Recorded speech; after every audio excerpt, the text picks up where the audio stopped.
जय श्री महाकाल। मैं धनंजय पांडे आज आपसे बात कर रहा हूँ 6 जनवरी 2026 को सकट चतुर्थी व्रत के बारे में।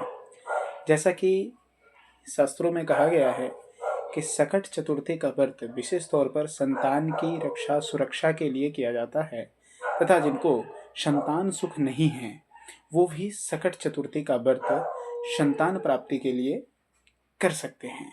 सकट चतुर्थी में विशेष तौर पर सकट माता यानी माँ पार्वती और भगवान श्री गणेश जी का पूजन किया जाता है और इनका व्रत रखा जाता है।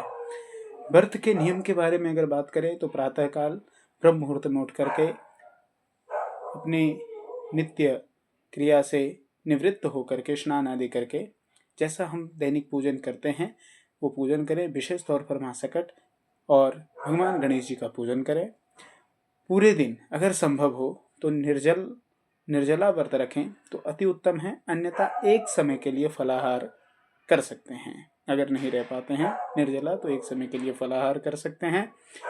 और इनमें जो है विशेष तौर पर सकट यानी माँ पार्वती की पूजा होती है तो पूजन जो विधान है वो विशेष पूजन शाम को किया जाता है। शाम में एक चौकी पर सकट माता का तस्वीर प्रतिमा फोटो भी मिलता है तो उनको ला करके एक चौकी पर लाल कपड़ा बिछाएं, उस पर सकट माता का और गणेश जी का दोनों का स्थापना करें। उनके बाद उनका पूजन करें, दीप प्रज्वलित करें, कलश की स्थापना करें। और जो भी व्रत कर रहे हैं, व्रत जो है स्त्री और पुरुष दोनों कर सकते हैं, जो भी व्रत कर रहे हैं वो अपना नाम अपना गोत्र लेकर के पूजन का संकल्प लें। संस्कृत में करें तो अति उत्तम, अन्यथा हिंदी में भी संकल्प भगवान से विनती कर सकते हैं। मैं इस नाम इस गोत्र का अपने पुत्र की रक्षा के लिए सुरक्षा के लिए या पुत्र प्राप्ति के लिए व्रत कर रहा हूँ या कर रही हूँ। फिर पूजन करके उसके बाद कथा अवश्य श्रवण करें। इसमें कथा का विशेष महत्व है तो कथा अवश्य श्रवण करें।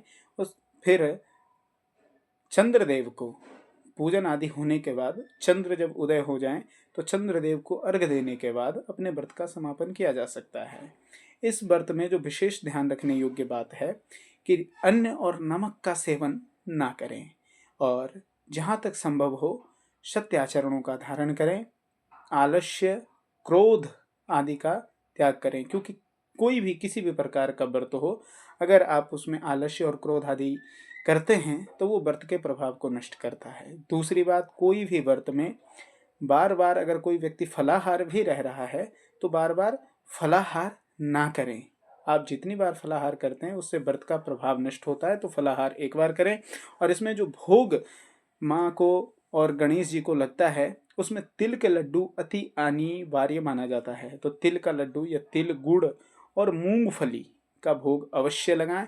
ये उनका सबसे प्रिय भोग है और इसका दान भी अवश्य करें।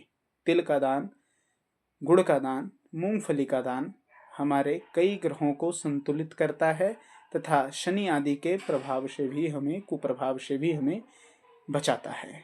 धन्यवाद। जय श्री महाकाल।